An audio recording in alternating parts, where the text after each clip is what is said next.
كل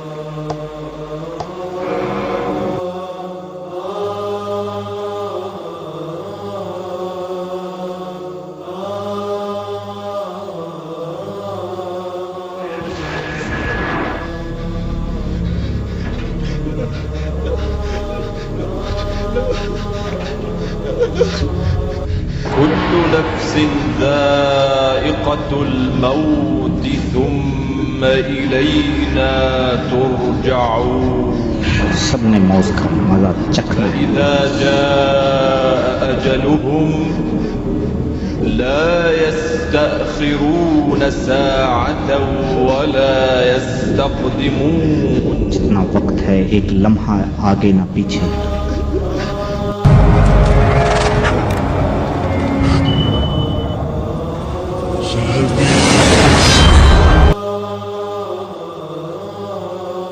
بسم اللہ الرحمن الرحیم. ہسٹوریکل اسلامک نیٹ ورک کے دیکھنے والے معزز خواتین و حضرات، السلام علیکم. اللہ کے نام سے شروع کرتا ہوں جو دلوں کے راز خوب جانتا ہے. آپ سب پر سلامتی ہو. اللہ پاک سے دعا کرتا ہوں کہ اللہ پاک آپ کی تمام جائز خواہشات کو پورا فرمائے اور آپ پر اپنی رحمتوں کے سائے ہمیشہ برقرار رکھے. تو ناظرین، آج ہم اس ویڈیو میں آپ کو انسان کے انجام کے بارے میں بتانے والے ہیں. امید کرتا ہوں کہ آپ کو اس ویڈیو سے بہت کچھ سیکھنے کو ملے گا. تو دوستو، ہر مسلمان کا یہ عقیدہ ہے کہ موت برحق ہے اور ایک دن اپنے وقت مقررہ پر سب نے اس دنیا کو چھوڑ کر چلے جانا ہے. آپ سے درخواست ہے کہ اس ویڈیو کو پورا لازمی دیکھیں. امید ہے کہ آپ کو اس سے بہت کچھ سیکھنے کو ملے گا. میری غفلت اور کوتاہی کہ میں ساری عمر اللہ اور اس کے رسول صلی اللہ علیہ وآلہ وسلم کے احکام میں پہلو تہی کرتا رہا، ان کی بات ماننے سے جی چراتا رہا. میں نے ہمیشہ اپنی دنیا اور دنیا والوں، رشتہ داروں اور دوست یاروں کو مقدم جانا اور دین کو جو خدا اور رسول صلی اللہ علیہ وآلہ وسلم کا حکم تھا کم تر جانا اور دین کو پیٹھ پیچھے ڈالے رکھا. میں نے یہ کیا کیا کہ اس نافرمانی کی حالت میں دنیا سے جانے اور رخصت ہونے کا وقت سر پر آن پہنچا کہ میرا سفر اندیکھے راستوں کا ہے. میرے سفر کا سامان منزل تک پہنچنے کے لیے کافی نہیں. میرے میں نہ اب طاقت ہے اور نہ قوت، اور موت ہر دن میری تلاش میں ہے. میرے سر پر اتنے گناہوں کا انبار ہے کہ جن کی مجھے خود بھی خبر اور علم نہیں، مگر اللہ تعالیٰ ان کے کھلے چھپے سے خوب واقف ہے. میرے چھوٹے بڑے گناہ سب خدا تعالیٰ کے پاس درج ہیں. اللہ تعالیٰ کس قدر حلیم ہے کہ میرے ان گناہوں اور سیاہ کاریوں کے باوجود مجھے مہلت دے رہا ہے، اور میں ایسا ظالم ہوں کہ میں پھر بھی اپنی جان پر ظلم کیے جا رہا ہوں اور لگاتار گناہ کیے جا رہا ہوں، اور وہ پھر بھی میری پردہ پوشی فرما رہا ہے. کتنی لغزشیں غفلت میں سرزد ہو کر داستان ماضی اور قصہ پاری نہ بن گئیں، اور کتنی حسرتیں دل میں اٹک کر میرے لیے آتش سوزاں بن گئیں. اب وہ دن آنے والے ہیں، وہ منظر اور وہ وقت میری آنکھوں کے سامنے ہے کہ میں ایک دن بستر مرگ پر اپنے اہل و عیال کے درمیان بے جان پڑا ہوا ہوں گا اور ان کے ہاتھ مجھے کروٹیں دیتے ہوں گے. وہ منظر بھی کیا عجیب ہوگا جب میرے گرد نوحہ گروہ اور رونے والوں کی بھیڑ ہوگی. میری موت کا اعلان ہو رہا ہوگا، مجھے مر گیا اور میت کہہ کر پکارا جا رہا ہوگا. میرے علاج معالجہ کے لیے حکیم اور ڈاکٹر کو لایا جائے گا، لیکن آج طبیب اور ڈاکٹر کی چارہ گری میرے کام نہ آئے گی، اور منہ کا تھوک بھی تلخ ہو جائے گا. نزا کے وقت میری روح نکل جائے گی. لیجئے، روح نکال لی گئی اور میرا جسم اہل و عیال اور گھر والوں کے درمیان بے حس و حرکت پڑا ہے، اور ان کے ہاتھ مجھے الٹ پلٹ رہے ہیں اور ان کی آنکھیں آنسو بہا رہی ہیں. گھر کے لوگوں نے میری آنکھیں بند کر دیں اور جبڑوں پر کپڑا باندھ دیا، اور افسوس و غم کے باوجود جا کر فوراً کفن خریدنے لگے. اور کسی کو میری قبر کھودنے کے لیے بھیج دیا گیا۔ جو شخص مجھے سب سے زیادہ محبوب تھا وہ بڑی جلدی سے غسل دینے والے کو بلا کر لایا تاکہ وہ مجھے آ کر غسل دے۔ مجھے تختہ میت پر لٹا کر کچھ لوگ مجھے فوراً غسل دینے لگے۔ میرے اوپر پانی ڈالا گیا، 3 بار غسل دیا اور لوگوں کو آواز دی کہ بھائی کفن لے آؤ۔ مجھے بغیر آستینوں کے چند کپڑے پہنا دیے اور کافور لگا دیا۔ لیجئے، بس یہی کافور میرا توشہ سفر ہوا، اور اب جنازہ اٹھاؤ اٹھاؤ کی آواز شروع ہوئی، اور اب انہوں نے مجھے دنیا سے نکال دیا۔ ہائے افسوس کہ یہ دن مجھے اپنی زندگی میں یاد نہ تھا کہ میں سفر پر جا رہا ہوں، مگر نہ کوئی ساتھی ساتھ ہے اور نہ وہاں کا خرچ پاس ہے۔ 4 آدمیوں نے مجھے اپنے کندھوں پر اٹھایا، باقی لوگ مجھے رخصت کرنے کے لیے پیچھے چل دیے۔ مجھے جنازہ گاہ میں لائے، امام کو بلایا گیا کہ جنازہ پڑھاؤ۔ صفیں بنائی گئیں، امام نے تکبیر کہی، اللہ اکبر۔ سب لوگوں نے نیت باندھی، 4 تکبیریں کہنے کے بعد سلام پھیر دیا۔ جنازہ پڑھ کر مجھے سب نے رخصت کر دیا۔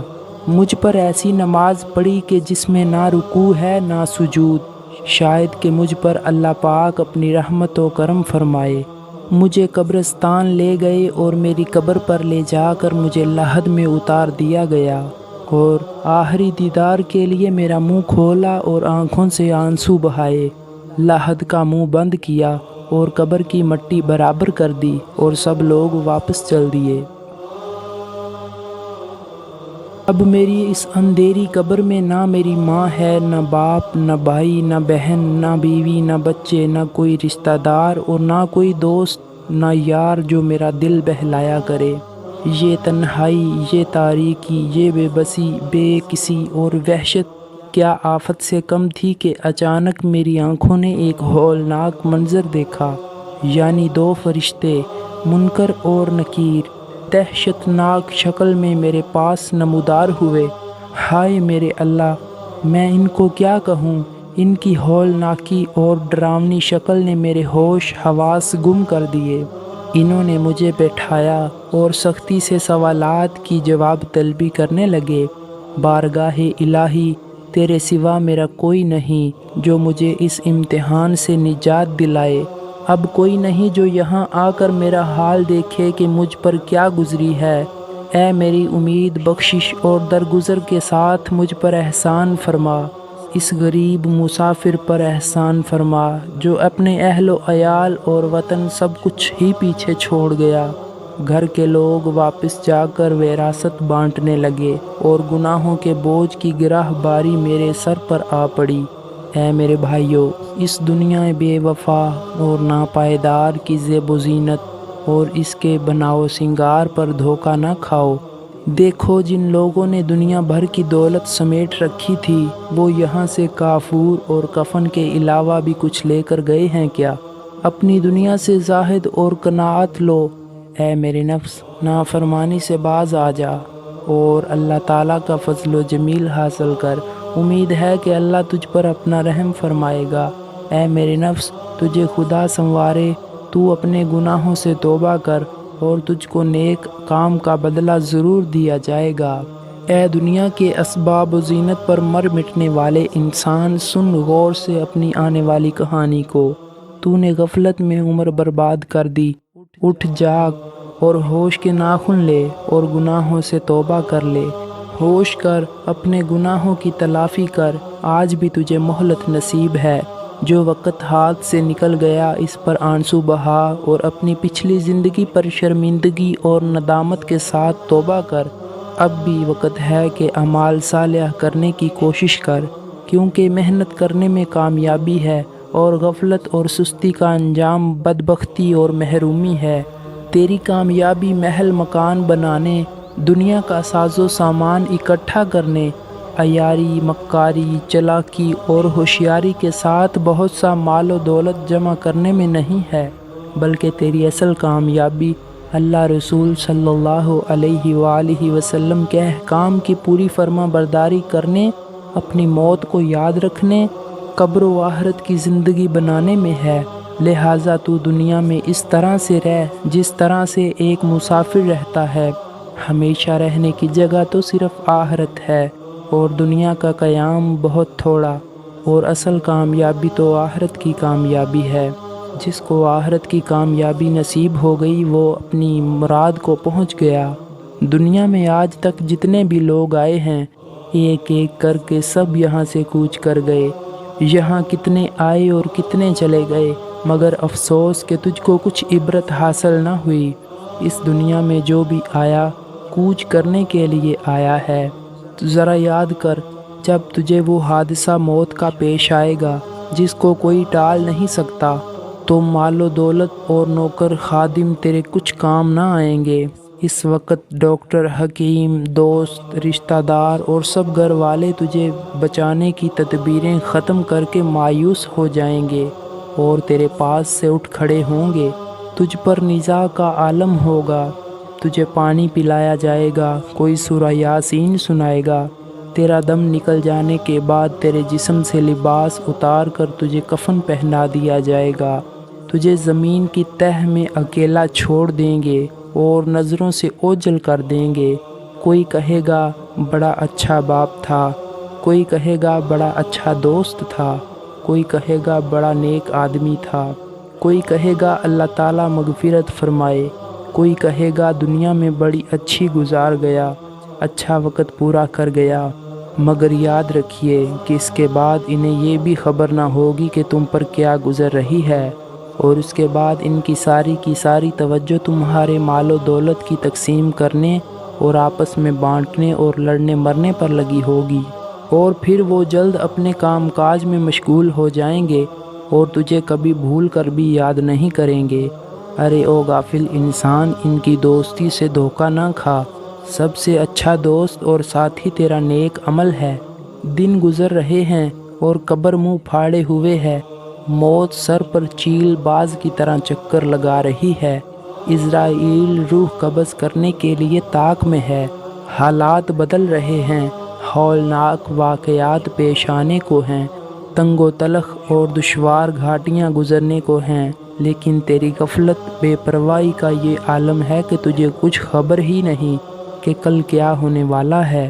مال و دولت کے جمع کرنے کی فکر میں ہے، کہیں اپنے یار دوستوں سے ہنسی مذاق کر رہا ہے اور کہیں کہہ کے لگا کر ہنس رہا ہے، کہیں ٹھگی، چور بازاری اور بدماشی عیاشی کر رہا ہے۔ کیوں تو مال و دولت اور جوانی، صحت، طاقت و توانائی کے نشے میں چور ہے؟ آخر یہ غفلت کیوں ہے؟ یہ سستی اور لاپرواہی اور بیزاری کب تک رہے گی؟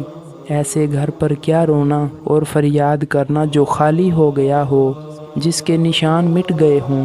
ان یادگاروں اور کھنڈروں پر نوحہ و پکار اور واویلا کیسا؟ جب بچپن کے دن گزر چکے ہیں تو یہ بچپنا کیسا؟ غزل گوئی، افسانہ بازی کا وقت بیت گیا تو پھر شعر و شاعری کیسی؟ 50 سال کی عمر ہو چکی تو پھر کھیل کود کیسی؟ سر سفید ہو چکا تو پھر اس کھیل تماشے کے کیا معنی ہیں؟ لیلا مجنوں کے وصال، ان کی ہجر و فراق اور عشق و مشوق کے تذکروں کو اب جانے دو۔ یہ بتانے دوستانے بے وفا، خواہ کتنا ہی خلوص و محبت جتائیں، کتنا ہی تجھ پر نثار اور پروانہ وار ہوں، خدا کی قسم یہ کسی طرح بھی کھوٹ سے خالی نہیں۔ اب بھی وقت ہے کہ ہر محبوب کی محبت سے بیزار اور دستبردار ہو کر حضرت محمد صلی اللہ علیہ وآلہ وسلم سے رشتہ محبت الفت کا جوڑ لے، اور دل و جان سے ہر کام میں ان کی پوری فرما برداری کر اور اطاعت گزاری کر، اور اس پر اپنی نجات کا بھروسہ اور امید رکھ۔ جناب رسول صلی اللہ علیہ وآلہ وسلم کی محبت اور تابعداری کا ہونا عزت اور کامیابی اور علامت ایمان ہے، لہٰذا اس کی تکمیل کر، کیونکہ آپ صلی اللہ علیہ وآلہ وسلم کی محبت وہ مضبوط حلقہ اور رشتہ ہے جو کبھی ٹوٹ نہیں سکتا۔ حضور اکرم صلی اللہ علیہ وآلہ وسلم کی محبت انسان کے لیے دین اور دنیا میں عزت، قبر میں سامان اور آخرت کا بہترین ذخیرہ اور توشہ ہے۔ اس مولا کریم اور رب رحیم کا احسان سمجھ اور شکر ادا کر کے جس نے تجھے ان کا امتی بنایا اور ان کے ذریعے سے تجھے ایمان بخشا۔ جناب رسول صلی اللہ علیہ وآلہ وسلم کا یہ احسان سمجھو کہ جنہوں نے فرمایا آدمی اسی کے ساتھ ہوگا جس سے اس کو محبت ہوگی، یہ سچا وعدہ ہے جس میں کوئی شک و شبہ نہیں۔ الہی ہمیں رسول صلی اللہ علیہ وآلہ وسلم کی سچی محبت اور ان کی سچی فرما برداری نصیب فرما، ان کے نقش قدم پر چلا، ان کی شفاعت نصیب فرما۔ ہم ان کی شفاعت کے امیدوار ہیں کیونکہ محب کو اپنے محبوب سے پوری امید ہوتی ہے۔ اے اللہ رسول صلی اللہ علیہ وآلہ وسلم پر اپنی رحمت و درود و سلام نازل فرما اور مجھے بھی دن رات حضور پاک صلی اللہ علیہ وآلہ وسلم پر درود بھیجنے کی توفیق عطا فرما۔ آمین ثم آمین۔